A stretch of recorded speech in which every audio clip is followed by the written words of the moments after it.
Magandang araw po sa inyo mga idol at sa mga giliw kong tagapakinig. Nagkita-kita po tayong muli. Ako po ang inyong Tito Blair. Sa araw po na ito, pakinggan po natin ang kwento ng batang si Botong. Isang batang namumuhay ng payak kasama ang kanyang ama. Magiliw, masipag at masiyahing bata si Botong.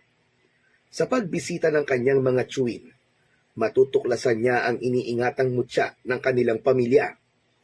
At sa kabila noon, isang masalimuot na pangyayari ang magaganap. Nahuhubog sa batang si Botong upang siya ay maging matatag at matapang. Sa pagkamatay ng kanyang ama at mga tiyuhin, naiwan sa kanya ang 4 na mutya at mabubuo sa kanyang puso ang kagustuhang maghiganti sa gumawa noon sa kanyang mga mahal sa buhay. Sa pag-iisa niya, makikilala niya ang mag-asawa na tutulong at gagabay sa kanya. Ano pa ang matutuklasan ni Botong sa paglipas ng panahon? At sino o ano ang pumatay sa kanyang ama at mga tiyuhin? Magagawa ba niyang makuha ang inaasam niyang hustisya na matagal na niyang pinaghahandaan laban sa mga nilalang na tila nagmula sa mundo ng kadiliman? Ngunit bago ang lahat mga idol, huwag naman po nating kalimutan mag-subscribe at i-hit ang notification bell sa aking YouTube channel na The Voice Addict para sa mas marami pang makapigil hiningang kwentong aswang at katatakutan mula sa mundo ng kababalaghan. Umpisahan na po natin ang kwento. Anak, huwag ka masyadong lalayo Kapag maglalaro ka dito ka lang banda sa bakanting lote na malapit sa ating bahay. Diyan mo lang yayain ang iyong mga kaibigan na maglaro Tutal malawak naman ang bakuran natin. Sige po tay, para naman po makauwi ako sa bawat sandali para matingnan ko po kayo. Siya nga pala, huwag ka masyado magpapawis Baka magaya ka sa akin. Huwag po kayo mag-alala tay. Naglagay na rin po ako ng bimpo sa likod ko para hindi po mabasa ng pawis. Para po hindi po ako matuyuan. Sige po tay, pupunta muna ako sa mga kaibigan ko. Paalam po. Tuluyang umalis si Botong para puntahan ang kanyang mga kaibigan. Nais niyang yayain ang mga ito na pumunta sa bakanting lote na nasa tapat ng kanilang bahay. Alam niyang oras-oras, kailangan niyang tingnan ang kalagayan ng kanyang ama dahil may sakit ito. Nang lumaon, pumayag na rin ang kanyang mga kaibigan, kaya doon sila naglaro sa bakanting lote na nasa tapat lang ng bahay ni Botong. Buong maghapon silang naglaro at dahil sa saya, nakalimutan ng umuwi ni Botong. Nasa kalagitnaan na sila ng kanilang paglalaro nang sabihin ng isa niyang kaibigan na may matandang nakasilip sa silong ng kanilang bahay. Si tatay, sandali lang uuwi muna ako. Kinutuban ng hindi maganda si Botong. Agad na pumasok sa kanyang isipan ang kanyang tatay Sedo na alam niyang may kung anong karamdaman. Sakto namang paglapit niya sa tapat ng kanilang bahay nang biglang umalis ang matanda. Dahil nakatagilid ang pwesto nito, nagawang tandaan ni Botong ang itsura nun. Nagmadali na lang siyang pumasok sa kanilang bahay at naabutan niyang natutulog pa rin ito. Subalit, sakto ring nakalapit ang bata sa kanyang ama. Nagising ito at napakunot ang ulo. Akala ko ba maglalaro ka, anak? Bakit nandito ka? Tay, nakita ko po kasing may matandang nakaupo doon na parang palaka doon po sa silong natin. Nakasilip po siya sa siwang ng sahig natin. Ay naku, Botong. Baka guni-guni mo lang yun. Isa pa, wala naman ako narinig na mga yabag dito Pero tay, alam ko po na hindi guni-guni ang nakita ko. Matanda po talaga yun. Tumakbo pa nga po siya nung papalapit na ako rito Hayaan mo na yun. Baka naligaw lang yun. O kung hindi man baka wala sa katinuan ng matandang yun. Napatango si Botong sa kanyang ama. Sinabi na lamang niya rito na babalik na siya sa paglalaro at tawagin na lamang siya nito kapag kailangan. Sumang-ayon naman si Mang Sedo at hinayaan ng makaalis si Botong. Nagpatuloy naman sa paglalaro ang bata hanggang sa tuluyan ng mag-alas 3. Mga kaibigan, uuwi na ako ah. Marami pa kasi akong gagawin eh. Kailangan ko po makapag-igib ng tubig at makapagsaing. May sakit kasi ang aking ama. Napatango naman ang kanyang mga kaibigan at tinanaw na lang siya habang pauwi sa kanilang bahay. Nung nasa bahay na nila siya, naabutan ni Botong na nagsasaing na ang kanyang ama. Napansin niyang may mga panggatong na rin sa ilalim ng kanilang lutuan, kaya napailing na lang siya. Tay, ako na po riyan. Baka mapagod pa po kayo eh. At ubuhin na naman po kayo mamayang gabi. Hindi po dapat kayo ang gumagawa niyan, Tay. Huwag kang mag-alala. Ayos lang ako. Umigib ka na lang doon at ako nang bahala rito. Hindi ako pagpapawisan nito, anak. O sige po, basta wag kayo masyado magbababad malapit sa apoy ha. Nung mga panahong yun, nagpaalam na si Botong na iigib na muna sa lumang balon na nasa dulong bahagi ng kanilang nayon. Nasa kalagitnaan siya ng kanyang paglalakad nang may makasalubong siyang isang matanda. Nagtaka siya rito kung bakit parang wala yon sa sarili habang naglalakad. Sinipat pa niyang maigi ang mukha ng matanda, ngunit pilit namang iniiwas nun ang kanyang mga mata. Ikaw yun! Ikaw ang matandang nasa silong namin at nakasilip kay tatay. Pagkatapos niyang magwika, napatitig sa kanya ng mabalasik ang naturang matanda. Ang buong akala ni Botong, susugurin siya nito. Pero nagulat siya nang tumakbo ng ubod ng bilis ang matanda at hindi na ito lumingon pa kay Botong. Kinutuban ng hindi maganda ang bata, kaya lakad takbo ang kanyang ginawa hanggang sa makarating siya sa balon. Agad siyang sumalok ng tubig doon at nagmadali ring umuwi. Kailangan makauwi ako kagad. Baka muling balikan ng matandang yun ng aking ama. Teka, hindi kaya aswang yun? Lumakas ang kabog ng dibdib ni Botong, dulot ng kanyang pangamba. Mas lalo pa niyang binilisan ang kanyang paglalakad pauwi, kahit na may kabigatan ang kanyang dala. Nang malapit na siya sa kanilang bahay, nakarinig siya ng mga pag-uusap. Dahil dito, nagmadali siyang pumasok sa kanilang kusina para ilagay roon ang sisidlan ng tubig na kanyang inigiban. Dahil may narinig siyang boses, nagpasya siyang tumungo sa silid nilang mag-ama at may nakita siyang 3 lalaking nakatayo sa paligid ng kanyang tatay Sedo.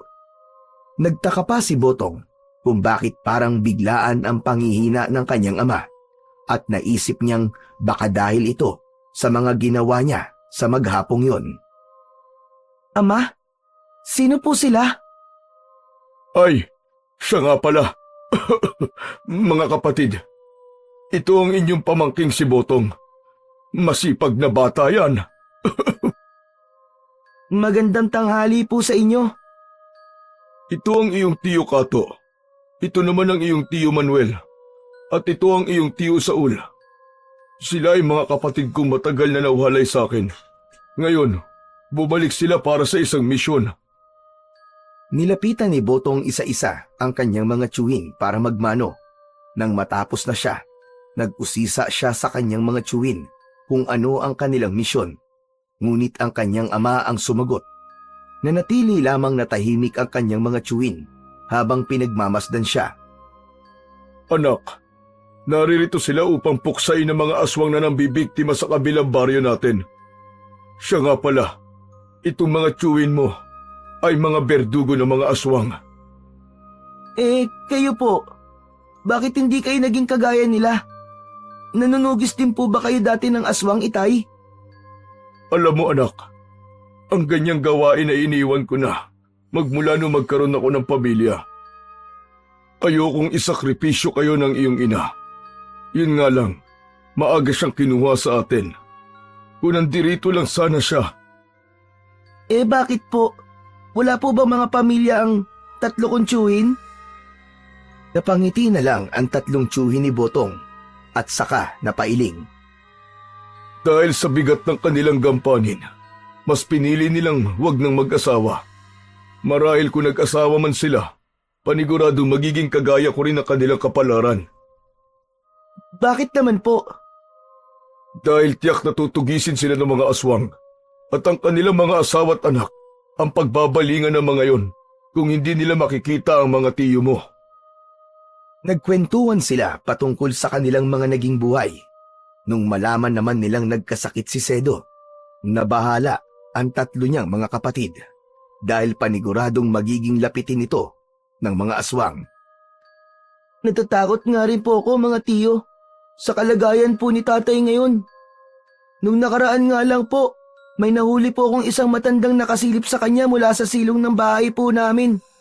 Tapos po nang umigib po ako ng tubig, nakasalubong ko pa po yung matandang yon. Ibang-iba po ang kanyang itsura at kilos. Kakaiba po talaga. Nang malaman ng tatlo ang patungkol sa matanda, sinabi nilang pipirmi na muna sila sa bahay ni Sedo ng ilang araw.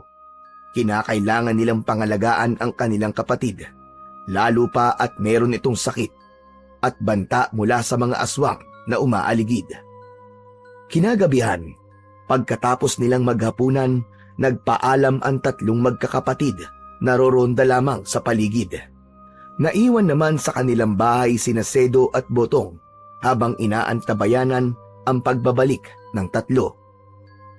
Itay, hindi po ba natatakot si Tiyo sa aswang? Bakit po nagagawa nilang tugisin ang mga yon? Hindi sila natatakot dahil alam nilang kaya nilang lumaban sa mga aswang. Ang tapang naman po nila. Hindi kaya meron po silang mga agimat? Napangiti na lamang si Sedo sa naging tanong ng anak. Saglit itong natahimik pero nang lumaon, nagsalita na rin ito. Ang tatlong tiyuhin mo ay may tangang mutya ng kalikasan. Kaya kahit na anong panganib pa ang kanilang susuungin, hindi sila natatakot. Ang tiyo Kato mo ay may mutya ng lupa. Ang tiyo Manuel mo naman ay may mutya ng hangin. At ang tiyo Saul mo ay may mutya mula sa tubig. Napanganga naman si Botong sa kanyang nalaman. Hindi niya inaasahang may mga ganoong taglay pala ang kanyang mga tiyo. Kayo po, meron po ba kayong taglay? Napangiti na lamang si Sedo sa naging tanong ng kanyang anak. Hindi niya sinagot ang naging tanong nito. Sa halip, niyaya niya si Botong na matulog na lamang. Wala namang nagawa ang bata sapagkat ramdam din niya ang pagod dahil sa paglalaro niya at pag-iigib ng tubig. Nasa kahimbingan na siya ng kanyang pagtulog nang makarinig siya ng mga ingay sa labas ng kanilang bahay. Nagtaka naman si Botong kung ano yon, kaya napabangon siya at napalapit sa bintana. Ano kaya ang ingay na yun? At bakit parang may naglalabanan sa labas ng bahay? Lumakas ang kabog ng dibdib ni Botong. Napanganga siya nang makitang kinakalaban ng tatlo niyang tiyuhin ang isang aswang. Pinaligiran nila ito at pinagtulungan. At kahit na masyadong maliksi ang galaw ng nilalang, kalaunan nagawa nilang paslangin ito. Hindi alam ni Botong kung ano ang kanyang magiging reaksyon. Kaya naman, minabuti niyang bumalik na lang sa kanyang higaan. Pagkaraan lamang ng higit isang oras, bumalik na rin ang tatlo niyang tiyuhin sa loob ng kanilang bahay. Nagising naman noon si Sedo at inusisa ang nangyari. Oh, kumusta naman ang naging lakad niyo? Mukhang napalaban kayong tatlo ah. Napangiti naman ang tatlong kapatid ni Sedo at sinabi na matagumpay nilang napatay ang aswang na bumibisita sa kanilang bahay. Sinabi rin nila na aalis na sila pagdating ng bukas upang tumugis pa ng ibang aswang.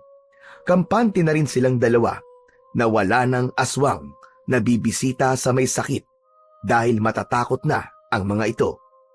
Tuluyan na nga silang natulog at pagkagising ni Botong, hindi niya na naabutan ang kanyang mga tiyuhin. Nakaalis na mga tiyuhin mo anak. Pero babalik sila sa takdang panahon. Sayang naman po, at hindi ko man lang sila nakita bago po sila umalis sa lugar na to.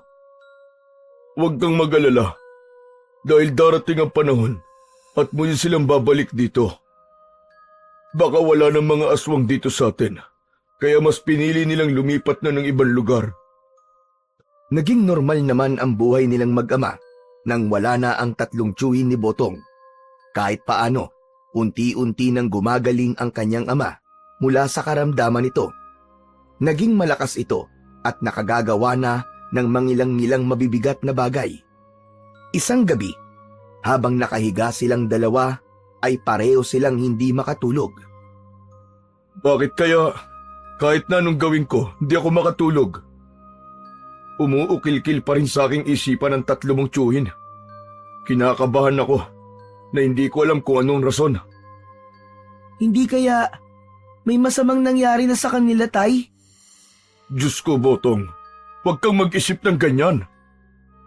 Patawad po, Tay. Sana naman, nasa maayos po silang kalagayan. Idalangin na lang natin na walang nangyari sa kanila. Sige na, Botong. Pilitin mo sarili mo makatulog. Pero Tay, hindi po talaga ako makatulog kahit na anong gawin ko eh. Basta, pilitin mo at wag mo nang isipin ang mga tiyuhin mo. Kaya nila ang kanilang sarili. Sa takot ni Botong na mapagalitan siya ng kanyang ama, pinilit niya ang kanyang sarili na matulog. Sa kabutihang palad naman, tuluyan siyang nakaidlip. Subalit pagkaraan lang ng halos 2 oras, nagising siya na wala ang kanyang ama sa kanyang tabi. Hindi niya alam kung saan ito nagpunta. Ngunit dahil hinihila pa rin siya ng antok, nagpatianod na lang siya rito.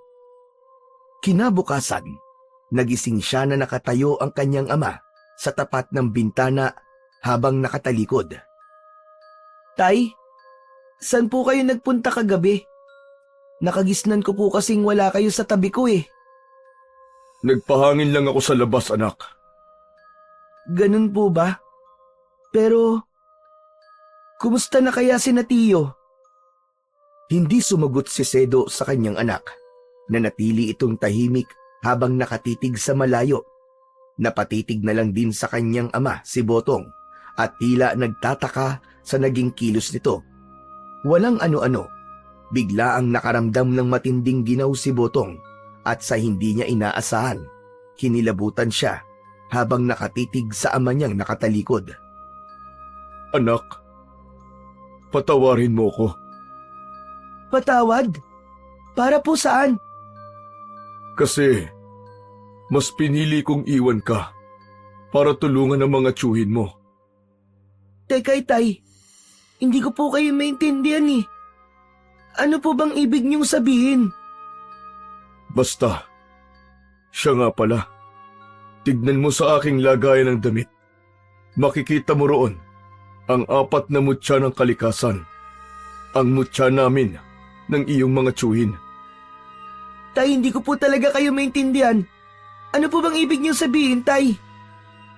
Hindi sumagot si Sedo sa kanyang anak.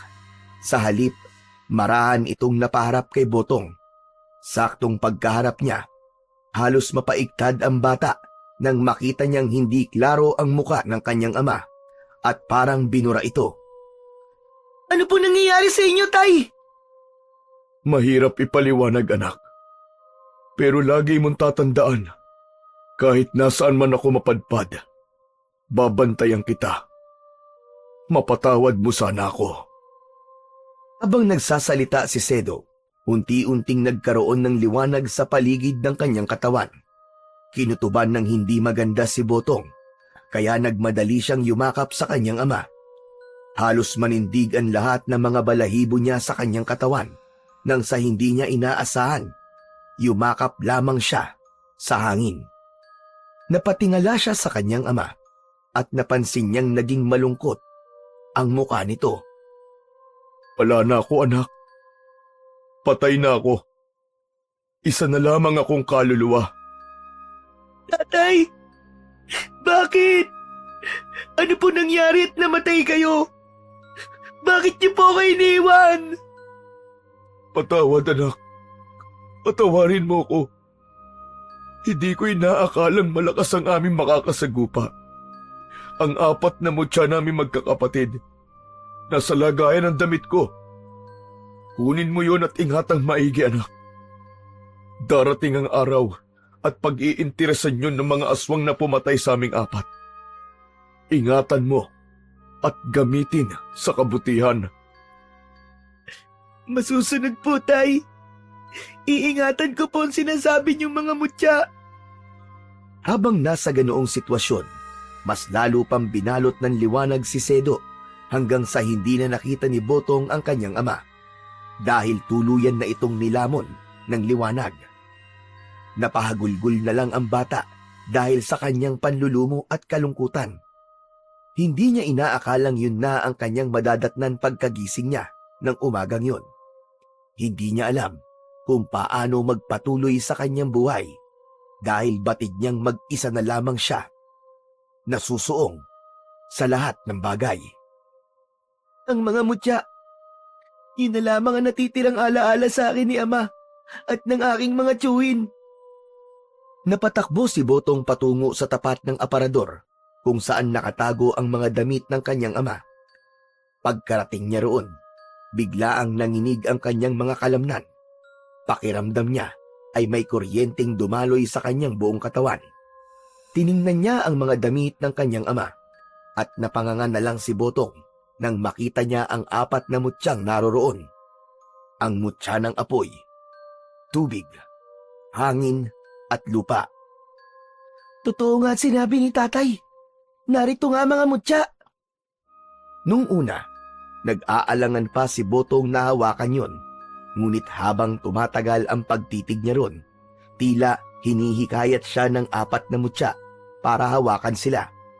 Bunsod nito, sinubukan niyang kunin ang 4 at nung pagsama-samahin niya ito sa kanyang palad, biglaang naging iba ang kanyang pakiramdam. Tila naglalaban ang mga enerhiya nun, kaya naisip niyang ihiwalay ang bawat mutya. Minabuti niyang lagyan na rin ng kanya-kanyang lagayan ang mga yon upang hindi didikit sa isa't isa. Hindi na nagawa pang mahanap ni Botong ang bangkay ng kanyang ama at mga tiyuhin. Magmula rin nun, namuhay siya at itinaguyod ang kanyang sarili ng mag-isa. Isang gabi. Ano kaya itong nangyayari sa akin? Bakit parang hindi ako mapakali? Nakaramdam ng kakaiba si Botong. Kahit na anong gawin niya, hindi siya makatulog. Dahil dito, nagpasya na lang siyang magpahangin sa labas. Nang mga panahong yon, ginawa na niyang kwintas ang 4 na mutya ng kanyang ama at mga tiyuhin. Saktong pagkalabas niya ng kanilang bahay, agad niyang napansin na parang may pumipintig sa kanyang ulo at maging sa mga kalamnan niya. Dahil dito, nagpasya siyang makiramdam sa paligid habang nagpapahangin.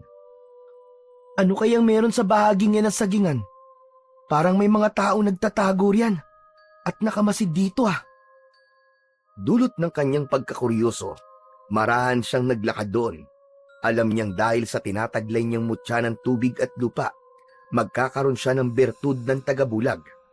Habang naglalakad siya patungo roon, napansin niyang umiinit ang kanyang pakiramdam. Babala ito ng mutya ng apoy. Paniguradong may panganib na nakaamba para sa akin. Hindi niya pinansin ang mga napapansin niyang pagbabago sa kanyang katawan.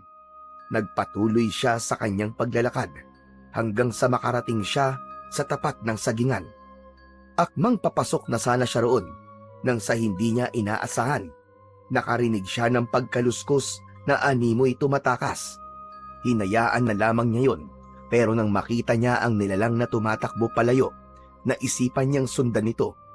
Sa tulong naman ng bertud na tinataglay ng mutya ng hangin, naging mabilis ang kanyang pagtakbo. Nagawa niyang abutan ang nilalang, pero nag-alangan siyang magpakita roon, kahit na parang may tumutulak sa kanya na hamunin ang aswang. Hindi, kinakailangan kong mag-ingat. Paniguradong may mga kasama to. Ramdam kong ibang presensya kanina. Naisip niyang marahil isang pain lamang yun at malagay pa siya sa alanganin. Bunsod nito, napagpasyahan niyang bumalik na lang sa kanyang bahay. Nasa kalagitnaan na siya ng kanyang paglalakad nang sa hindi niya inaasahan, biglaan siyang nakaramdam ng kakaibang init sa kanyang katawan. Alam niyang may peligro sa paligid, kaya nagmatsyag siya. Walang ano-ano, may narinig siyang tinig ng isang babae na nanghihingi ng tulong. Tulong! Tulungan niyo ako! Hinarang ako ng mga aswang dito! Saklala! Pamilyar ang tinig na yun kay Botong at alam niyang si Aling Merced yun na taga-kabilang baryo nila. Dahil alam niyang nanghihingi ng tulong ang Ali, iginala ni Botong ang kanyang paningin sa paligid para makahanap ng magiging armas niya. Dahil sa tawag ng pangangailangan, nagkaroon siya ng lakas ng loob at hindi na inisip na isa lamang siyang bata. Kalaunan, may nahanap siyang isang baging na halos kasinlaki ng kanyang hinlalaki. Kinuha niya yon. Saka patakbong hinanap ang kinaroroonan ni Aling Merced. Aling Merced! Nasaan po kayo? Ano po nangyari sa inyo? Dito! Dito sa masukal na bahagi ng daanan! Tulungan mo ako! Maawa ka! Sandali lamang po! Papunta na po ako dyan! Nang mapagtanto ni Botong kung nasaan ang Ali, inihanda niya ang kanyang sarili habang papalapit doon. Maging ang mga mutsyang tanga niya ay naglabas din ng kakaibang puwersa. Kaya naman, mas lalo pang lumakas ang loob ni Botong. Nang medyo malapit na siya sa masukal na daanan, nagulat siya at panandaliang natigilan. May narinig siyang kaluskos, kaya naisip niyang baka inaabangan siya ng aswang. Hinawakan na lang niya ng mahigpit ang baging upang magamit ito bilang latigo kung sakali. Saktong pagkalapit niya roon, lumabas mula sa kasukalan ang dalawang nilalang na mabalahibo ang katawan at nagbabaga ang mga mata. Mga aswang! Anong ginawa niyo kay Aling Merced? Nasaan siya? Nandito ako! Aray! Pag-iingat ka sa kanila! Muling inulit ni Botong ang kanyang tanong sa dalawang aswang, pero napangisi lang sila at nagsimulang maglaway habang nakatitig sa kanya. Ilang sandali pa, mabilis na sumugod ang isang aswang kay Botong, kaya napilitan ang bata na latiguhin ito gamit ang baging na hawak niya. Anong ginawa niyo kay Aling Merced? Sagot! Kung hindi, papatayin ko kayo! Ikaw pala ang nagmana ng 4 na mutsyang yan. Kaya pala bigla ang dumami ang mga aswang dito. Nagkaroon tuloy kami ng kakompetensya. Ibigay mo sa amin yan. Ano ka, siniswerte? Hindi ko ibibigay sa inyo to. Alam kong gagamitin nyo lang to sa kasamaan. Hindi to nararapat sa inyo, mga pangit. Kung gayon, dapat kang mamatay. Kapag nakain na namin ang atay mo at laman loob, makukuha na namin ang mga mutsyang yan. Hindi sumagot si Botong. Sa halip, nilatigo niya ang naturang aswang, kaya napahiyaw yun at namalipit ng dahil sa sakit. Nung nakita naman ni Botong na susugod na sa kanya ang isa pang aswang, inunahan niya ito.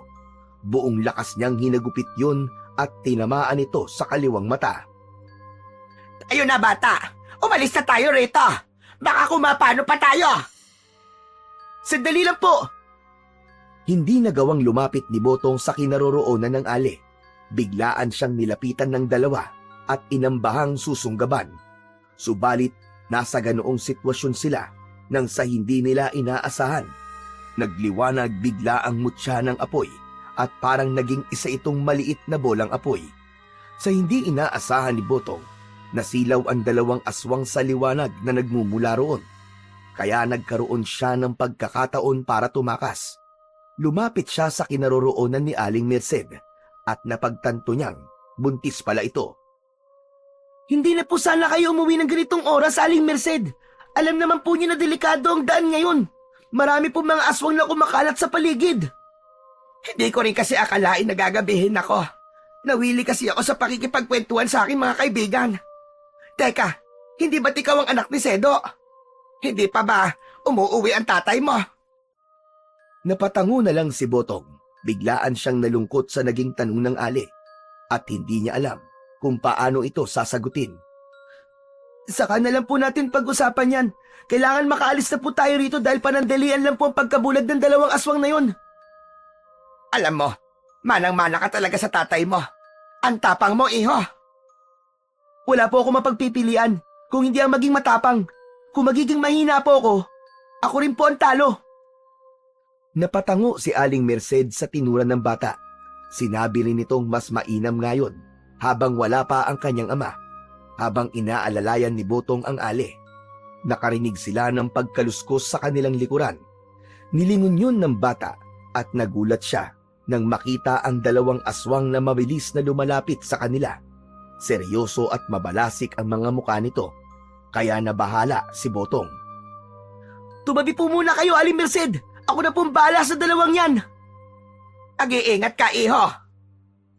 Saktong pagkalapit ng dalawang aswang, hinagupit sila ni Botong ng hawak niyang baging. Napanganga na lang si Aling Merced nang makita niyang may kung anong liwanag na nagmula sa katawan ni Botong na nananalaytay sa baging. Pagkatama ng nasabing bagay sa katawan ng mga aswang, maging si Botong ay hindi makapaniwala. Tumilapon ang dalawang nilalang sa hindi kalayuan na parang tinangay ng malakas na hangin. Babangon pa sana ang dalawang aswang, subalit biglaan silang nasunog. Wala na silang nagawa at dahil sa sobrang init ng apoy, tuluyan na silang nawalan ng buhay at natupok. Kala nyo yan ang nararapat sa inyo, mga aswang na salot. Diyos ko po, paano mo nagawa ang ganong bagay? Kahanga-hanga ka! Napangiti na lang si Botong sa itinuran ng ale. Hindi niya sinagot ang tanong nito, pero sinabi niyang kaloob ng langit ang kung anumang meron siya. Kung wala pa ang iyong ama, pwede naman na sa bahay ka muna namin tumira. Teka, ano nga pala ang pangalan mo? Botong. Ako po si Botong, Aling Merced. Gusto mo bang sumama sa akin sa bahay? Wala pa kaming anak ng aking asawa. Ito pa lang ang ipinagbubuntis ko. Siguro kung hindi ka dumating, baka may nangyaring masama na talaga sa akin. Pero nakakahiya naman po sa inyo at magiging distorbo lang po ako. Ano ka ba naman? Hindi ka magiging distorbo. Mauunawaan ng aking asawa yon. At marahil ay pati siya magpapasalamat sa iyong ginawa. Pero sino nga ba ang mag-aakalang ang isang bata na kagaya mo ay kayang pumaslang ng aswang? Siguro po, dahil po sa tawag na rin ng pangangailangan. Kung hindi ko po kayo narinig, baka hindi ko rin po nagawa ang ganon. Pero maiba ko. Nasa na nga pa lang yung amang si Sedo? Hindi ko siya nakikita. Kasi po, Aling Merced, ang totoo po kasi niyan, patay na po si tatay. Ano ka mo? Aba, ano nangyari yon? Akala ko ba ay bumuti na ang kanyang kalagayan? Opo, kaso lang, dahil kinakailangan po ng aking mga tsuhin ng tulong, hindi po siya nagdalawang isip na maglakbay para hanapin sila. Yun po, hindi na po nakabalik ang kanyang katawan sa aming bahay. Pero, ano mo nalaman na patay na siya? Nagising na lang po kasi ako isang umaga at nakita ko po siyang nakatalikod habang nakaharap po sa bintana. Nakausap ko pa nga po siya kaso napansin ko pong sobrang liwanag niya. Ayun po, nung yayakapin ko na po siya, hindi ko po magawa. Inamin na rin po niya sa akin mismo na namatay na raw po siya dahil sa pagtulong sa kanyang mga kapatid. Hindi na naipagpatuloy ni Aling Merced ang kanyang pagtatanong kay Botong dahil bigla ang napahagulgul ang bata. Pakiramdam ni Botong ng mga sandaling yun, sinakluban siya ng langit at lupa dahil muli na namang nanariwa sa kanya ang pagkawala ng kanyang ama.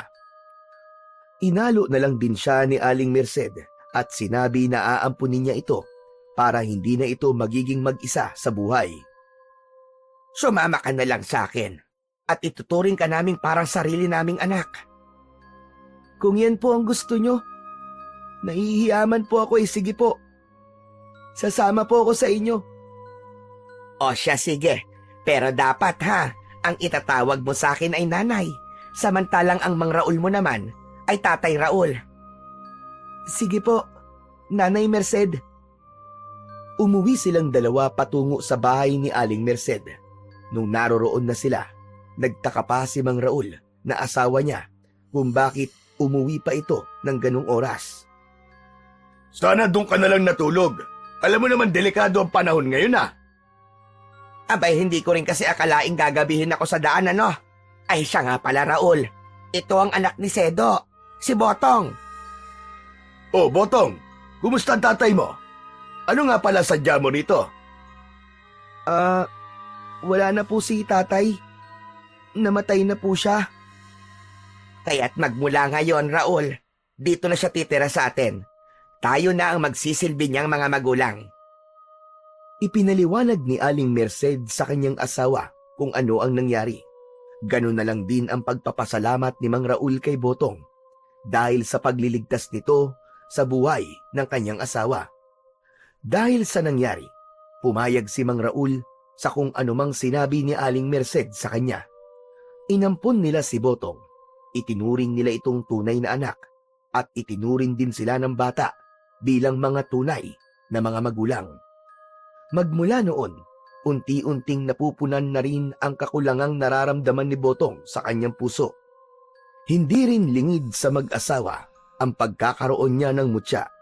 Hindi rin sila nanibago dahil alam nilang ang ama at mga tiyuhin ni Botong ay mga bantog na mga tagatugis ng aswang sa buong probinsya nila. Isang gabi, habang mahimbing na sa pagtulog sina Mang Raul at Aling Merced, sa hindi inaasahan ni Botong ay hindi siya makaidlip. Pakiramdam niya may kung anong panganib na nakaamba sa kanila, kaya kinakailangan niyang magmatsyag sa paligid. Ano ba tong nararamdaman ko? Parang umiinit ang katawan ko at pumipintig ang ulo ko. Nakiramdam si Botong sa kanyang paligid. Ilang beses din niyang tinignan sina Mang Raul at Aling Merced. Walang ano-ano. Napansin niyang napasapo ang buntis sa kanyang tiyan at napaungol pa ito ng bahagya. Habang nasa ganoong sitwasyon, may napansin siyang parang tumutulong likido sa tiyan ng ali. Dahil dito, sinipat ni Botong ang atip ng kanilang bahay at napanganga siya nang makitang may siwang doon at merong nakasilip. Paniguradong aswang yan. Tatay Raul, gising po muna kayo. Meron pong aswang sa ibabaw ng bubong. Sa kabutihang palad, nagising kagad si Mang Raul dahil katabi lang din nito ang kanyang itak. Napabangon siyang hawak ito. Nasa bubong pa ba ang aswang? Opo, basa nga po ang tiyan ni Nanay Merced dahil sa laway niya. Sige, samahan mo ako sa labas at itataboy natin ang aswang na yan. Napatango si Botong kay Mang Raul. Kinuha na rin ito ang baging na minsan niyang ginamit para protektahan si Aling Merced. Noong mga panahong yun, umiinit ang kanyang mga mutya, kaya naisip ni Botong na may panganib nga sa paligid. Lumabas sila ng kanilang bahay. Nag-antabay siya sa paligid, samantalang ang kanyang tatay Raul naman umakyat sa bubong. Hoy aswang! Lubayan mo ang asawa ko!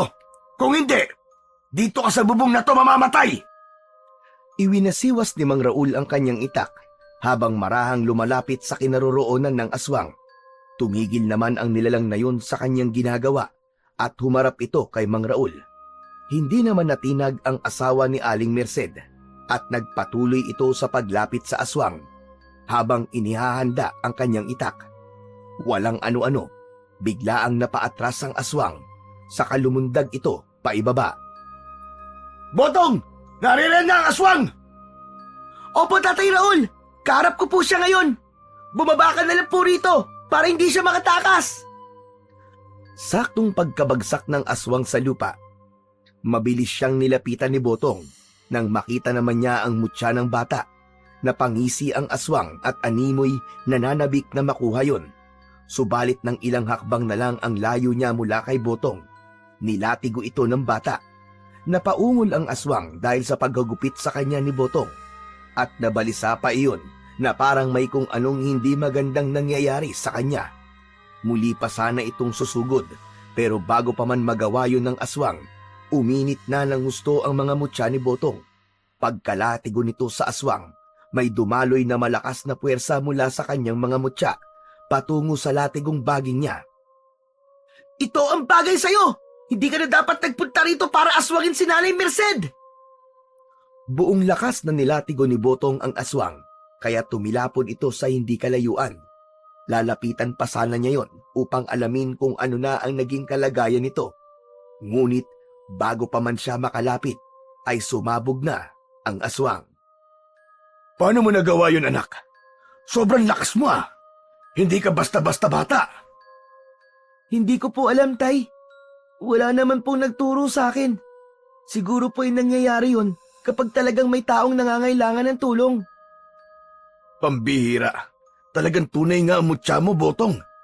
Ingatan mo maigi yan. At baka pati yan ay pag-interesan ng mga aswang. Kaya nga po palagi akong alerto. Alam kong hindi po ang sanggol sa sinapupunan ni Nanay Merced ang pakay ng mga aswang.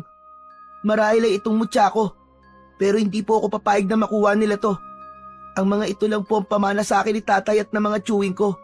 Kaya iingatan ko po ito mabuti. Upang makasiguro silang patay na nga ang aswang, nilapitan nila yon. Magkahalong pandidiri at pagkasindak ang kanilang naramdaman nang makita nilang nagkalat sa buong paligid ang dugo at laman ng aswang na pinaslang ni Botong. Darating ang panahon at kagaya ng tatay mo at mga tsuhin mo, magiging bantog din ang pangalan mo, Botong. Pero kailangan mo maging matatag dahil marami kang pagsubok na daraanan. Opo, Tatay Raul. Magpapakatatag po ako. Dahil nasiguro na rin nilang walang aswang sa paligid, nagpasya na silang dalawa na bumalik na sa loob ng bahay. Sakto naman noon na nagising na si Aling Merced at nakita niyang papasok ang dalawa. Oh, bakit lumabas kayong dalawa? May problema ba? Teka, anong ingay ang narinig ko sa labas kanina? Inaswang ka, Merced. Mabuti na lang at alerto tong anak natin. Kung hindi, baka nakuha ng sanggol sa sinapupunan mo. Ano ka mo? Kaya pala ang tigas ng tiyan ko kanina simula pa nung bago ako matulog. Masamang pahiwatig pala yon. Magpasalamat na lang talaga tayo kay Botong. Kahit ang bata pa niya, walang takot niyang hinarap ang aswang. Isipin mo, nagawa niyang paslangin ang aswang na yon kahit na hindi ko siya tinulungan. Isang aswang nga lang yon. Kung nakita mo lang kung paano niya sinunog ang dalawang aswang na umatake sa akin, baka mas lalo kang bumilib sa kanya. Hayaan mo, Botong.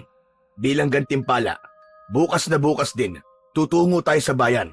Ibibili kita ng bagong damit. Talaga po? Oo naman, ikaw pa ba? Basta palagi ka magpapakabait ha, at huwag susuway sa amin. Wala kaming iniisip, kundi ang kabutihan mo lamang. Opo, maraming salamat po talaga sa inyo. Kami nga ang dapat magpasalamat sa iyo, anak. Kung wala ka, baka kung napaano na ako at ang kapatid mo na nasa sinapupunan ko. Dahil malalim na ang gabi, nagpasya na silang tatlo na magpahinga na muna. Kampante naman silang walang aswang na magagawi sa kanilang bahay ng gabing yon.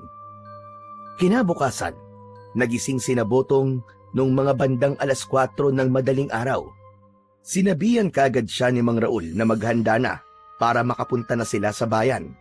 Nanabik naman kagad si Botong, kaya nagmadali siyang maligo at nagbihis. Pagkatapos nun, sumakay na sila sa kangga ni Mang Raul upang makapunta sa bayan.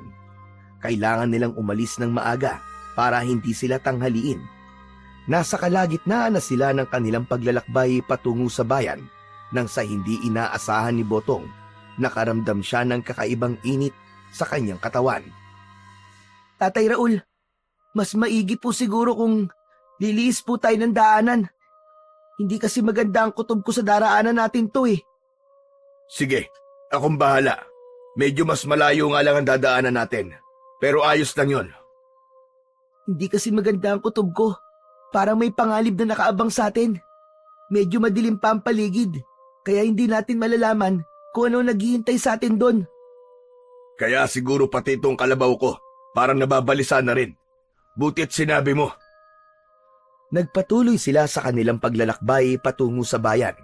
Pagkarating nila roon, bagong latag ang halos lahat ng paninda at walang gaanong namimili. Dahil dito, nagkaroon sila ng pagkakataon para busisiin ang mga bibili nila. Kagaya ng sabi ni Mang Raul, pinilhan niya ng bagong damit si Botong. Maraming salamat po rito, Tatay Raul. Ang ganda po ng damit na to. Walang anuman, Botong. Para naman may bago kang damit. Pabalik-balik na kasi ang damit mo eh. Nang matapos na sila sa kanilang pamimili, nagpasya na silang dalawa na umuwi.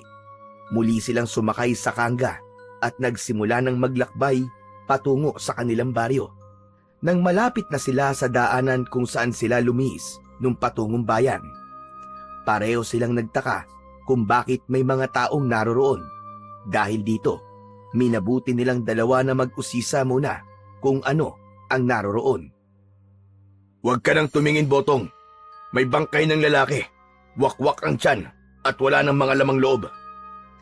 Ibig pong sabihin, biktima ng aswang? Tama po ba? Oo, tama ka. At marahil kung hindi mo sinabi sa akin kanina na lumihis tayo ng daan, baka tayo pa nakasagupa ng aswang na yan. Buti na lang talaga. Alerto ka, Botong.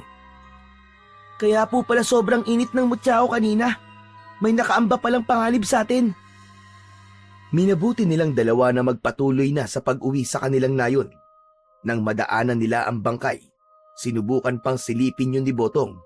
Agad siyang nakaramdam ng awa sa lalaking pinaslang ng aswang dahil walang kalaban-laban ito.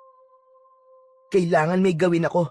Hindi pa pwedeng magasik ng lagim ang mga aswang dito sa aming bayan. Hindi maaari. Siguro kung buhay pa sina tatay at tiyo, pupuksain nila ang mga aswang na nambibiktima. Pero wala na silang lahat. Ako na lang ang may kakayahang gawin yon. May sinasabi ka ba, Botong? Wala po.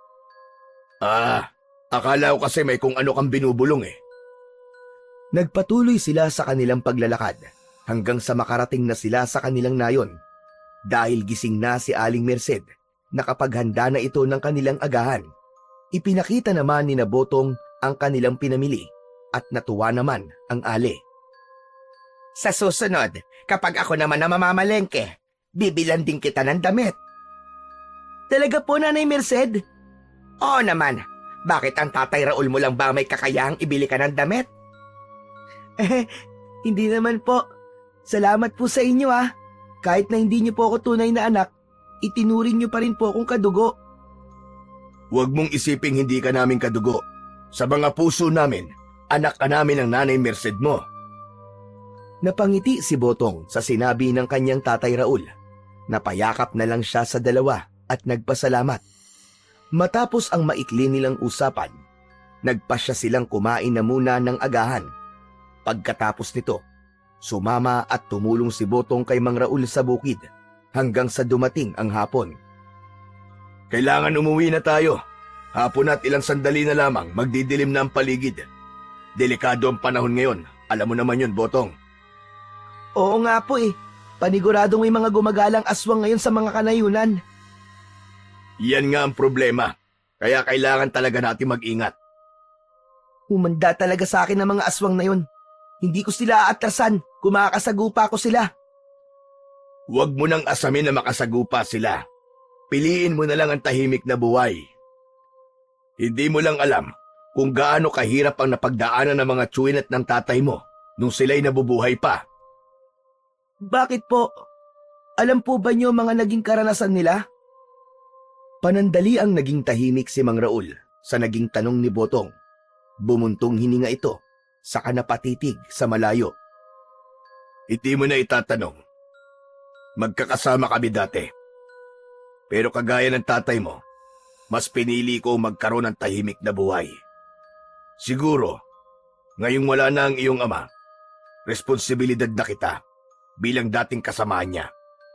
Kaya kung paano nila ako kinupkop dati, ay ganun din ang gagawin namin sa'yo. Kung gayon po, alam po niyo kung ano nangyari kina tatay? Oo, pero wag mo nang isipin yon. Kahit na anong gawin natin, hindi na natin maibabalik ang buhay nila. Piliin na lang natin ang kapayapaan. Tatay Raul, sino po ang pumaslang sa kanila? Saan po sila matatagpuan? Huwag mo nang alamin pa, Botong. Masyado ka pang bata para malaman yan. Pero, hindi umubra ang pangungulit ni Botong sa kanyang tatay Raul. Dahil sa kanyang nalaman, mas lalo pang naging malapit ang loob niya rito. Naisip niyang tama naman ang kanyang tatay Raul. Kaya minabuti niyang wag na munang alamin kung sino at saan nakatira ang mga pumaslang sa kanyang ama at mga tsuhin. Subalit lingid sa kaalaman ni Mang Raul, may kung ano nang binabalak si Botong para maipaghiganti ang kanyang ama at mga tsuhin. Napagpasyahan nilang dalawa na umuwi na noon. Habang naglalakad, naging tahimik si Botong. Alam kong may galit ka sa pumatay sa ama mo at sa mga tsuhin mo. Pero hindi pa ito ang tamang panahon para maghiganti ka. Masyado ka pang bata para gawin ang bagay na yon. May oras para dyan at hindi pa ito sa ngayon. Iniisip ko lang po kasi kung bakit pinatay nila si tatay. Kasi ang turing nila sa iyong ama ay kalaban. Ako, kagaya ko, kalaban din ako ng mga aswang. Pero dahil hindi na ako masyado nakikialam sa mga anumang ginagawa nila, kahit paano ay masasabi kong tahimik na ang buhay ko. Gusto ko po magiganti. Gusto ko mapatay ang mga aswang na pumatay sa aking ama. Mapapahamak ka lang, Botong. Alam ko pong malaki ang posibilidad na mapahamak ako. Pero hindi ko naman po pwedeng pabayaan na lang ang pumatay sa aking tatay. Hindi kaya ng konsensya ko, Tatay Raul. Kung gayon, kailangan mo maganda. Ako mismo magsasanay sa'yo para pagdating ng araw, magiging handa ka na talaga. Talaga po? Oo, Botong. Para naman kahit paano, ay makabawi ako sa kabutihan ng iyong ama at ng mga tsuhin mo. Nagkaroon ng sigla ang katawan ni Botong dahil doon. Nanabik siyang matuto kung paano makipaglaban sa mga aswang. Hindi niya inisip ang panganib na posible niyang susuungin dahil ang pinagtuunan niya ng pansin ay ang makapaghiganti sa mga pumatay sa ama at mga tsuhin niya. Nang makauwi na sila, nagpasya silang magpahinga. Sinabi na rin ni Mang Raul kay Aling Merced na alam na ni Botong ang koneksyon nila sa ama at mga tsuhin nito. Bukas ng umaga, magsisimula ang ating pag-iensayo. Sige po, para kapag dumating na ang araw na magkaharap kami ng mga aswang, mas lalo kong masisiguro na magagawa ko silang talunin. Walang nagawa si Mang Raul. Magmula ng sumunod na umaga, tinuro niya ang lahat ng mga nalalaman niya patungkol sa pakikipaglaban sa mga aswang. Naging masigasig naman sa pag-aaral at pag-iensayo ang batang si Botong. At kahit nasa maikling panahon lamang, ay natutunan niya at nagawa niyang makabisa ang mga itinuturo sa kanya ng kanyang Tatay Raul. Isang gabi, dahil nais pang mag-ensayo ni Botong at hindi naman sila ganong kapagod, minabuti ni Mang Raul na pagbigyan ng bata. Maliwanag naman ang buwan, kaya kahit paano ay hindi sila nahirapan. Tatay Raul, nauulinigan ba niyo ang mahinang paghuni na yan? Ano bang ibig mong sabihin? Parang may umaaligid po ng mga paghuni ng tiktik sa ating bahay. Ano ang mainam nating gagawin? Umantabay ka lang at kukunin ko ang aking itak. Sige po, Tatay Raul. Nagmamadaling pumasok sa kanilang bahay si Mang Raul. Samantala, si Botong naman ay nanatili sa labas habang nagmamatsyag sa paligid. Walang ano-ano, may napansin siyang gumagalaw sa bandang likuran ng kanilang tirahan. Naisipan niyang lapitan yon at dahil sa mutya ng tubig na kanyang tinataglay, alam niyang hindi siya mapapansin ng kung anumang nilalang. Mabuti na lang talaga at may bertud ng tagabulag ang mutya ng tubig ko. Kung wala, baka madali niya akong makikita. Marahang lumapit dun si Botong at napagtanto niyang aswang nga ang naroroon. Animoy naghihintay lang ito ng tamang pagkakataon para pasukin si Aling Merced sa kanilang bahay. Nagpalinga-linga naman si Botong at nang makakita siya ng kahoy na malatubo ang laki, kinuha niya ito at inihanda. Anong ginagawa mo rito, ha? Umalis ka rito! Pangit na aswang! Pagkatapos niyang magwika, buong lakas niyang pinalo ang nakaupong nilalang. Nagulat naman yun at napaangil. Subalit nang humarap siya kay Botong, biglaan itong natigilan na parang natatakot. O ano? Bakit parang takot na takot ka yata? Umalis ka na rito para hindi ka na masaktan pa at mamatay. Ikaw ang nagmana ng mutya ng ama mo at ng mga tsuhin mo. Oo, at bakit kilala mo ang ama ko at mga tsuhin ko? Siya nga pala, pinatay lang sila na walang kahirap-hirap at pinagpiestahan ng kanilang mga laman. Mga hayop kayo! Sinong iba pa niyong kasamahan? At saan kayo nagkukuta?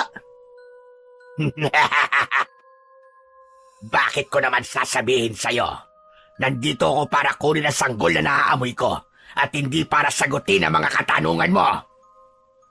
Lingid sa kaalaman ng aswang, nasa bandang likuran na niya si Mang Raul na may hawak na kulambo at itak. Anong sinabi mong diablong buwang ka? Nandito ka para sa sanggol na nasa sinapupunan ng asawa ko? Tignan natin kung ano magagawa mo rito. Pagkatapos magwika ni Mang Raul, biglaan niyang itinalokbong sa aswang ang kulambo. Sinabihan na rin niya si Botong na paluin ang aswang nang sa ganon ay manghina ito. Kapag hindi mo sinabi sa amin kung saan naroroon ang inyong kuta, mamamatay ka at makikilala ka pa ng mga tao sa nayon. Napaangil naman ng aswang. Sinubukan niyang magpumiglas at kumawala sa kulambo pero hindi nito magawa. Matigas kang hayop ka. Sige, dyan ka hanggang sa sumikat ang araw. Tignan natin kung hanggang saan ang tigas mo.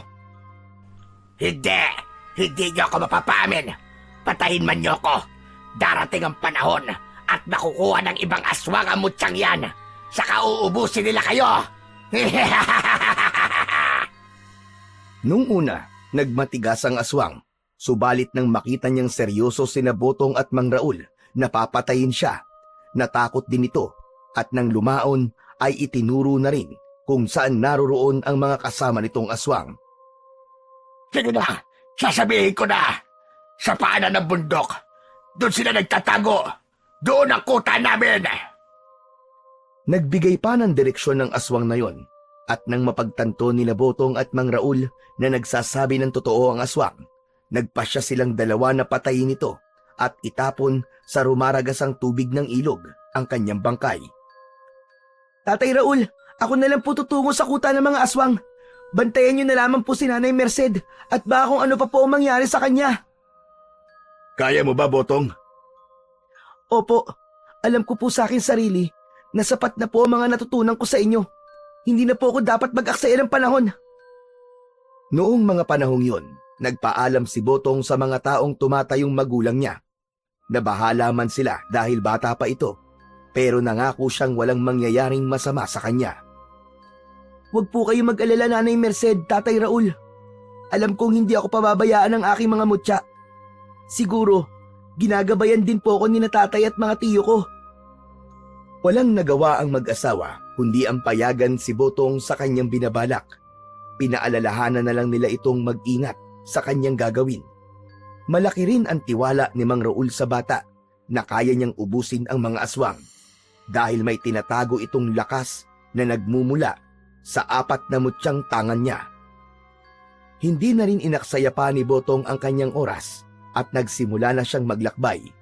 Ilang araw at gabi ang kanyang ginugol at ang tanging dala niya ay ang mga mutya niya, itak at ang baging na minsan niyang ginamit laban sa mga aswang. Sa kabutihang palad, sa buong oras ng naging paglalakbay niya, hindi siya nakaramdam ng gutom o uhaw. Madilim na ang paligid nung nakarating siya sa kuta, kaya minabuti niyang ihanda ang kanyang sarili. Lalabas ako rito ng buhay.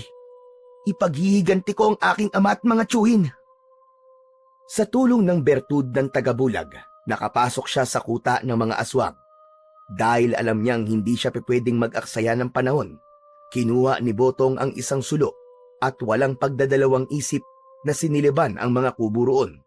Naghiyawan naman ang mga taga roon at dahil sa pagkataranta, hindi nila nalaman kung sino ang may gawa ng pagkasunog na yon. Walang ano-ano, sa hindi inaasahan ni Botong, ay may mga aswang na nakakita sa pagsunog sana niya ng huling kubo. Mapangas kang bata ka! Sino nagdala sa'yo rito? Ako lang, bakit? At nandirito ko para maningil. Wala kaming utang sa'yo, bata. Umuwi ka na kung ayaw mo maging pagkain namin. Pagkatapos magwika ng aswang na yon, lahat sila ay nagpalit ng anyo sa mabalahibong nilalang. Pinaligiran nila si Botong, kaya inihanda ng bata ang kanyang latigong gawa sa baging. Nagsimula na ring magpakita ng reaksyon ang suot niyang mga mutya, kaya alam niyang protektado siya. Sino yung pinag-aaksayahan nyo ng oras?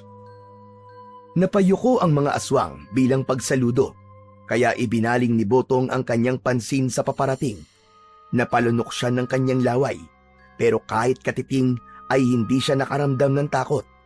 Nanginig ang kanyang buong kalamnan dahil sa matinding galit na kanyang nararamdaman. Ako lang naman ang anak ng isa sa 4 niyong pinaslang. Ah, ikaw pala. Anong ginagawa mo rito? Gusto mo rin bang matulad sa ama mo at sa iyong mga tsuhin? Nandirito ako para singilin kayo. Pagkatapos niyang magwika, buong lakas niyang hinagupit ng baging ang pinunong aswang. Nakita yun ng mga aswang, kaya mabilis silang sumugod kay Botong. Hindi naman nagpatinag ang bata at hinambalos din sila nito. Pagbabayaran mo ang ginawa mong ito sa akin! Wala kang galang! Ang mga kagaya nyo ay hindi dapat ginagalang. Ang dapat sa inyo, pinapatay. Sige! Pagpira-pira sa inyong katawan ng batang yan, ngunit huwag niyong pakikialaman ang hiyas na nakakwintas sa kanya! Dahil akin yan! Sa hudyat ng kanilang pinuno, sinugod ng mga aswang si Botong. Nung una, medyo nababahala pa si Botong, ngunit nang nilukob na siya ng enerhiyang nagmumula sa kanyang mga mutya, nawala ang lahat ng pangamba niya't napalitan ng lakas ng loob. Ang bawat aswang na lumalapit sa kanya ay walang pagdadalawang isip niyang nilalatigo gamit ang baging. Dapat sa inyong lahat, mamatay at masunog sa impyerno! Dahil sa nag-ibayo niyang lakas, nagliwanag ang mga mutyang kanyang tangan. Ang liwanag na ito ay nagmistulang apoy na dumaloy patungo sa baging na hawak niya. Nung makita ng mga aswang yon, nag-alangan silang sumugod. Subalit dahil sa utos ng kanilang pinuno, wala silang nagawa kundi atakihin ang batang si Botong. Sa bawat paglapit ng aswang, walang habas itong nilalatigo ng bata. Ang dulot ng enerhiya na mula sa mga mutya, tumilapon ang mga ito at sumasabog sa ere. Nang lumaon, nagkalat sa paligid ang mga laman at buto ng aswang. Dumanak din sa lupa ang kanilang mga dugo. Yan lang ba kaya mo? Bakit hindi mo subukan sa akin? Ito, pustahan tayo. Kung magagawa mo akong talunin, makakalabas ka ng buhay rito. Ngunit kung ako mananalo, kakainin ko ang atay at puso mo at kukunin ko ang mga mutya mo. Sige, hindi ako natatakot sa kagaya mo. Tignan na lang natin kung sino ang mamamatay sa ating dalawa. Buong lakas na nilatigo ni Botong ang pinuno ng mga aswang. Subalit, ganun na lang ang kanyang gulat nang malaman niyang walang naging epekto rito ang baging. At sa hindi inaasahan ng bata, nagawa pang agawin ng pinuno ng mga aswang ang hawak niya sa pamamagitan lamang ng kamay nito at nagawa siyang ibalibag sa lupa. Ang hina mo pala. Kung sa bagay, isa ka lamang bata na napadpad dito. Diyan ka nagkakamali, hayop ka! Pagkatapos magwika ni Botong ng mga salitang yon, hinugot niya ang kanyang itak at mabilis na sumugod sa pinuno ng mga aswang. Dahil sa bertud ng hangin na nagmumula sa kanyang mutya, naging maliksi ang kanyang paggalaw. Hindi kagad napansin ng aswang ang kanyang paglusob, kaya nasugatan ito sa dibdib. Kung walang talab sa iyo ang latigong baging, paniguradong dito sa aking itak, tapos ka! Maswerte ka lang. Huwag mong sabihing malakas ka dahil lang sa swerte mo. Nung mga panahong yon, sumugod din ang pinunong aswang kay Botong. Naglaban silang dalawa. Gamit ni Botong ang kanyang itak, samantalang mano-mano naman siyang nilabanan ng aswang. Halos hindi makapaniwala si Botong sa kakaibang bilis ng aswang na yon, pero hindi siya pinanghinaan ng loob. Nang lumaon, dahil mas malaki ang aswang kesa sa kanya, nagawa siya nitong ibalibag. Mabilis namang gumalaw ang aswang at umibabaw kay Botong, ngunit saktong pagkaibabaw ng pinuno ng mga aswang, biglaang nawala ang bata sa kanyang ilalim. Hoy! Diablong buang! Ako ba ang hinahanap mo? Nandito ako! Lumingon ang aswang sa pinanggagalingan ng boses ni Botong At bago pa man ito makatayo, tinaga na siya ng bata sa kanyang batok. Bata ka pa, pero marunong ka nang magtraidor. Pero ayos lang yan. Hindi pinansin ni Botong ang sinabi ng pinuno ng mga aswang. Muli niyang tinaga ito, ngunit sa isang pagkisap ng mga mata ng bata, biglaan ding nawala ang pinuno ng mga aswang. Nagmatsyag siya sa kanyang paligid, pero wala siyang naramdamang presensya. At walang ano-ano. Akala mo ba, ikaw lang ang marunong? Mas biyasa ako sa ganyang taktika. Napalingon si Botong at nagulantang siya nang makita niyang nasa likuran nito ang aswang. Mabilis ang naging paggalaw nun at nagawa siya nitong sakalin at iangat sa lupa. Itutulad kita sa ama mo, Kutong Lupa. Papatayin kita at kakainin ang iyong lamang loob. At higit sa lahat, may makukuha ako sa iyong mga mutya at mas lalo pa akong lalakas at magiging makapangyarihan. Hindi mo to makukuha sa akin! Hindi ako papayag na magiging walang saysay ang aking pag-iigante! Napahalakhak na lamang ang aswang sa sinabi ni Botong. Nung mismong sandaling yon, ibinalibag niya ang bata at tumilapon ito ng halos 5 dipa mula sa kinatatayuan nito. Subalit, akmang susugod na sana ang pinuno ng mga aswang kay Botong nang biglaan itong matigilan. Napakunot noo ang bata dahil nakita niyang may nakatarak na palaso sa bandang tiyan ng pinuno ng mga aswang. Hindi ka magtatagumpay sa ninanais mo! Titiyakin namin na bago pa man sumikat ang araw, mamamatay ka na! Isa ka pa! Humarda ka sa akin! Hinugot ng pinuno ng mga aswang ang palasong nakatarak sa kanyang tiyan. Sa halip na sumugod kay Botong, ibinaling nito kay Mang Raul ang kanyang pansin. Nang makita naman ni Mang Raul ang itsura ng aswang, napatulala ito at parang may takot na biglaang namuo sa kanyang sistema. Subalit, nanatili pa ring nakatuon ang atensyon nito sa pinuno ng mga aswang. Mag-ingat ka, Tatay Raul! Uubusin ko kayo! Magiging hapunan ko kayo sa gabing ito! Inihanda naman ni Mang Raul ang kanyang sarili sa pag-atake ng pinuno ng mga aswang. Ilang beses din itong pinana iyon, subalit naging mabilis ang paggalaw ng pinuno ng mga aswang at nagawa niyang ilagan ang mga palaso. Bago pa man tuluyang makalapit sa kanya ang nilalang, lumundag ito. Nakita ni Mang Raul ang ginawa ng aswang, kaya mabilis niyang hinugot ang kanyang itak. Saktong pagkabagsak sa kanya ng pinuno ng mga aswang, sinalubong niya ito ng itak sa ere na siyang naging rason para tumarak yun sa tiyan ng aswang. Ang husay niyo po, Tatay Raul! Hindi nakapaganda ang aswang! Natigilan si Botong sa nais niyang sabihin. Nakita nga niyang nakatarak sa tiyan ng aswang ang itak ng kanyang Tatay Raul. Subalit, hindi napaghandaan ng lalaki ang kung anumang binabalak ng aswang. Nang makalapit na ang aswang, kahit pa na nakatarak sa kanyang tiyan ng itak ni Mang Raul, nagawa pa rin itong dukutin ang atay niya. Isa kang mangmang! Isa kang walang utak na nilalang! Bumagsak ang katawan ni Mang Raul sa lupa at wakwak ang tiyan nito. Napalingon naman ng aswang kay Botong at napangisi sa kahinugot ang itak na nakatarak sa kanyang tiyan. Mga walang silbi! Inaakala ba ninyo na basta-basta nyo ko matatalo gamit lamang ang pagtalim? Hindi! Nagkakamali kayo! Talagang ang isa kang demonyo! Magbabayad ka sa ginawa mo!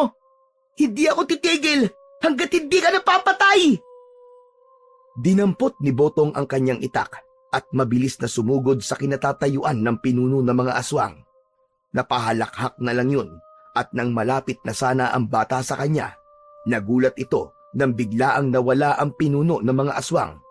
Mas lalo pang nagulantang si Botong nang may malakas na puwersang tumama sa kanya kahit pa nawala siyang nakikita.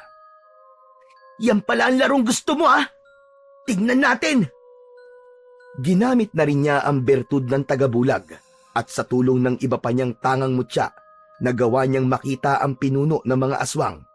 Agad-agad niya itong sinugod at bago pa man makapaghanda ang nilalang na yon, nagawa na siyang lapitan ni Botong. Sinuntok niya ang aswang sa pagitan ng dalawang hita. Sa kabuong lakas itong itinulak para mabuwal sa lupa. Mautak ka, bata ka! Talagang mautak ako! Hindi kagaya mo!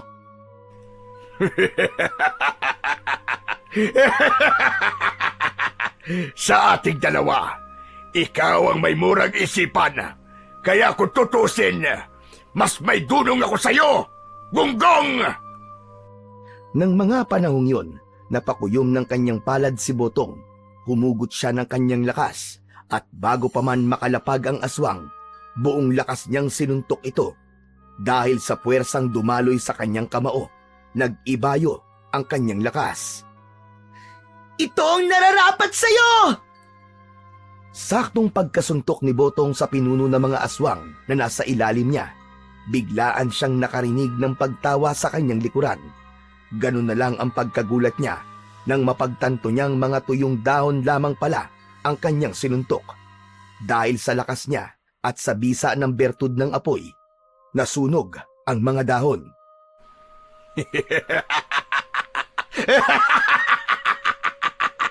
Kita mo na! Mas mautak ako sa'yo! Hindi ako yan! Nandito ako sa likod mo! Hayop ka! Humanda ka sa akin! Ibinaling ni Botong ang kanyang pansin sa likuran niya at napagtanto niyang naroroon nga ang pinuno ng mga aswang. Hinawakan niya ng mahigpit ang kanyang itak at nang susugod na sana siya sa aswang, bigla na naman itong nawala. Duwag! Magpakita ka sa akin! Duwag ka! Hinahanap mo ba ako? Nandito ako! Bago pa man makalingon si Botong, biglaan siyang sinuntok ng pinuno ng mga aswang. Hindi niya napaghandaan ang gagawin niya, kaya sa hindi inaasahan ni Botong, nawalan siya ng balanse at tumilapon. Nang makita naman ng aswang ang nangyari kay Botong, mabilis itong lumapit sa bata at inibabawan ito. Ngayon pa lang, amoy na amoy ko na at lasang-lasa ko na ang atay mo, bata! Ngayon pa lang, amoy ko na rin ang kamatayan mo! Hayop ka! Umibabaw ang aswang kay Botong at sinubukan nitong dukutin ang kanyang atay. Subalit sa hindi nito malamang dahilan, naging makunat ang balat ng bata at hindi man lang ito nasugatan. Hangal ka ba? Alam mo naman sigurong taglay ko umutya ng tubig at lupa. May mga birtud ng kabalat kunat ang mga to. Kaya humanda ka! Nung mga panahong yon, dumakot si Botong ng alikabok saka isinaboy sa mga mata ng pinuno ng mga aswang. Matapos niyang gawin ito, bumangon siya at hinagilap niya ang kanyang itak.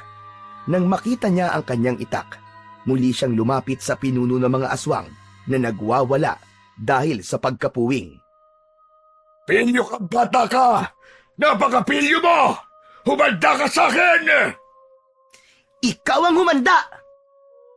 Bago pa man tuluyang maging malinaw ang paningin ng pinuno ng mga aswang, inundayan niya ito ng pagtaga sa tiyan at sa binti. Nang mawari ni Botong na hindi na ganong nasusugatan ang nilalang, naisipan niyang itarak sa lupa ang kanyang itak. Pagkatapos nito, buong lakas niyang tinaga ang aswang sa tiyan. Napanganga siya nang ganun lang kadaling nasugatan ang aswang at lumugay ang mga bituka nito. Sakto naman na bumalik na ang paningin ng pinuno ng mga aswang, kaya mabalasik itong napatitig kay Botong. Kahit pa na malaki ang naging sugat niya at nagkalugay-lugay ang kanyang bituka, mabilis itong umatake sa bata. Papatayin kita! Gagawin ko rin sa'yo ang ginawa mong ito sa akin! Sige! Walang problema! Hindi naman ako natatakot sa'yo! Ipaghihiganti ko ang mga taong malalapit sa akin na pinatay mo!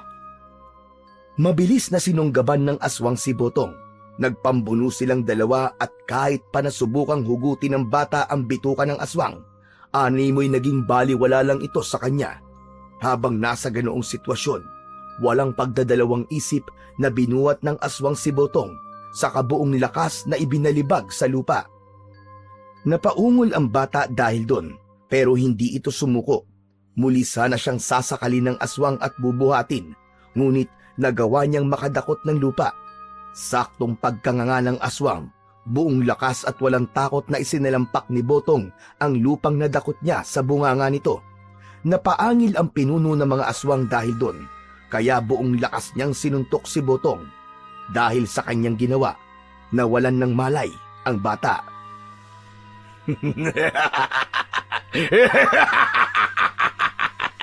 Ngayon, magagawa ko na kung ano man ang aking nais. Kapag wala kang mutya, wala ka na rin pangontra sa iyong katawan. Pwede na kitang lantakan. Hinaladkad ng pinuno ng mga aswang si Botong. Dahil naman sa ginawa nun, nagising si Botong. Subalit, minabuti niyang wag nang ipaalam sa aswang na bumalik na ang kanyang ulirat. Kailangan kong mapaslang ang aswang na ito. Dahil kung hindi, paniguradong ako ang kanyang papatayin. Habang kinakaladkad siya, nagkataon na nakapanya ang baging na siyang ginamit niya bilang armas laban sa mga aswang. Dahil dito, kinuha niya yun at hindi binitiwan hanggang sa tumigil na rin ang aswang sa pagkaladkad sa kanya. Ngayon, matutulad ka rin sa ama mo at sa iyong mga tiyuhin. Marahang inihanda ni Botong ang hawak niyang baging. Pasimple rin niyang kinuha ang kanyang mga mutya at piniling isiksik yun sa katawan ng latigo niya. Sakto namang pagkatapos niyang gawin yun, napabaling bigla ang pinuno ng mga aswang sa kanya. Aha! Gising ka na palang bata ka! Oo, gising na ako! At ito ang para sa'yo! Mabilis siyang bumangon at walang pagdadalawang isip na nilatigo ang muka ng aswang. Pagkalapat ng dulo ng baging sa muka ng aswang, animoy nagkaroon ito ng malakas na kuryente na naging rason para tumilapon ang aswang. Agad na bumangon ang aswang at nang makita yon ni Botong, napatakbo siya para sugurin ito. Nung medyo malapit na siya sa pinuno ng mga aswang, hinambalos niya ito ng baging, kaya muling nabuwal ang nilalang. Akala mo ba'y malakas ka? Bakit parang humina na yata ang tuhod mo? Hayop ka bata ka! Ano ang ginawa mo sa akin? Simple lang naman. Ilang beses na nilatigo ni Botong ang pinuno ng mga aswang hanggang sa tuluyan itong mapahandusay sa lupa. Ibinaon ko sa baging na to ang mga mutya. Kaya namnamin mo ang mga hagupit ng kalikasan sa pamamagitan ng latigong ito. Hayop ka! Kinagalit mo talaga ako! Pagkatapos magwika ng aswang, unti-unti itong nagpalit ng anyo at naging isang malaking ahas. Nagbabaga ang mga mata nito at meron itong palong. Kita niya rin ang pangil nito, kaya napagtanto niyang napakadelikado ng ganong nilalang. Kakainin kita at wala kong ititira kahit pa ang mga buto mo! Hindi mangyayari yan. Dahil ngayon pa lang, mamamatay ka na. Ito na ang katapusan mo.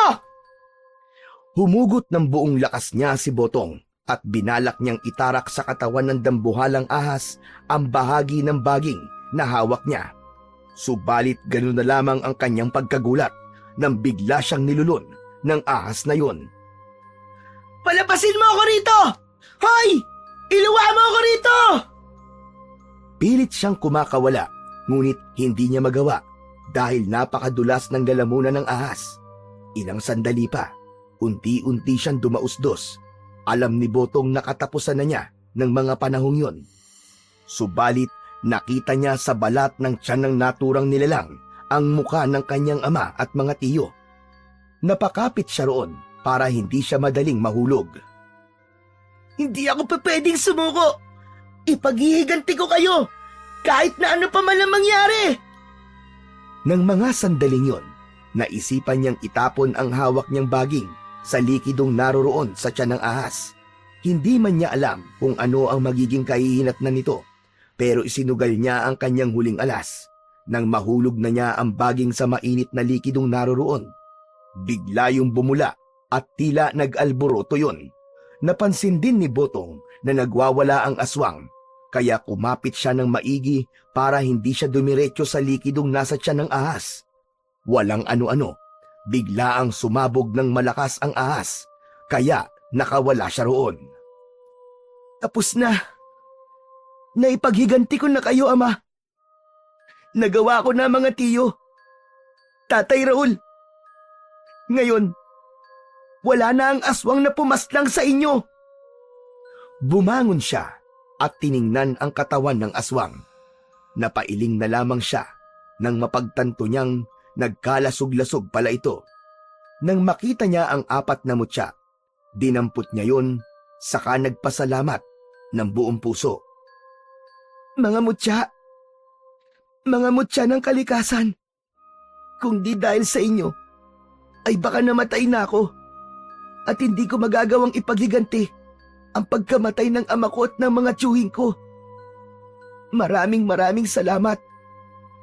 Habang nasa ganoong sitwasyon, umihip ang malamig na hangin. Sa pag-aakalang may iba pa siyang kalaban, iginala niya ang kanyang paningin sa paligid. Magkahalong tuwa at lungkot ang kanyang naramdaman nang makita niya ang kaluluwa ng kanyang ama, Tatay Raul at ng 3 niyang tiyuhin. Nakangiti sila sa kanya at kumakaway. Parang may kung ano rin silang nais sabihin, pero hindi niya kayang marinig kung anuman ang kanilang sinasabi. Alam kong ginabayan niyo ako sa labang to. Ngayon, magiging tahimik na kayo. Dahil hindi kayang dali ni Botong ang bangkay ng kanyang Tatay Raul, nagpasya siyang sunugin na lang ito. Nang matapos ito, umuwi siya sa bahay ni na Aling Merced, saka sinabi ang masamang balita. Tawa ko! Paano na lang ako ngayong wala ka? Patawad po kung wala po ako nagawa, Nanay Merced. Patawad po at hindi ko siya nailigtas. Pero ngayong wala na po si Tatay Raul, huwag po kayo mag-alala. Gagawin ko po ang lahat. Hindi ko po kayo iiwan. Tutulong po ako sa inyo. Napayakap na lang si Aling Merced kay Botong at pareho silang napahagulgol. Magmula noon, kahit na bata pa lang siya, natutong magtrabaho si Botong. Inalagaan niya ang kanyang nanay Merced at maging ang anak nitong itinuring niya ng tunay na kapatid. Maraming salamat sa iyo, Botong, iho. Kahit na hindi ka namin kadugo, minahal mo pa rin kami at inalagaan. Maaari pong hindi niyo kadugo, pero higit pa po sa kadugo ang turing ko sa inyo. Pamilya po tayo, Nanay. Pamilya. Ang gabing yun ang naging huling pag-uusap ni na Botong at Aling Merced. Kinabukasan, nabigla na lang si Botong. Wala na ang kanyang nanay Merced. Hindi na ito humihinga at wala ng pulso. Wala siyang nagawa kung hindi ang tanggapin na lang ang naging kapalaran nito. Magmula noon, itinuon na lamang ni Botong ang pansin niya sa pag-aalaga sa kanyang kapatid. Hanggang sa lumipas pa ang ilang taon, napagdesisyonan ni Botong na mag-asawa na. Umalis siya sa probinsyang yon at pinilit na kalimutan ang masalimuot na karanasan niya sa buhay. Tumungo sila sa syudad para mamuhay ng normal. Subalit hanggang ngayon, itinatago pa rin niya ang 4 na mutya ng kalikasan na nagpapaalala sa kanya ng katapangang ginawa ng ama at mga tiyuhin niya nung labanan nila ang mga aswang. Kung naririto ka lang sana, Tatay Sedo, paniguradong matutuwa ka sa mga apo mo. Masisigla sila at makukulit. Sana, kung nasaan man kayo ngayon, ay masaya na kayo. Dahil nakamit nyo na ang hustisya. Alam kong nangungulila ka sa iyong ama. Pero alam ko rin na nasa mabuting kalagayan na siya. Malay mo, nakamasid pala siya sa atin. Basta, lagi mong tatandaan, mahal kita at mahal ko rin ang ating mga anak. Salamat, Lisa. Asawa ko. Binigyan mo ko ng bagong pag-asa. Hindi ko alam kung paano ako babawi sa inyo. Basta pinapangako ko, gagawin ko ang lahat ng aking makakaya para maitaguyod ko kayo. Nagyakapan na lang ang mag-asawa at napatitig sa kanilang mga anak na himbing sa pagkakatulog. Dahil pareho silang pagod sa buong araw na pagtatrabaho, natulog sila habang nasa ganoong sitwasyon.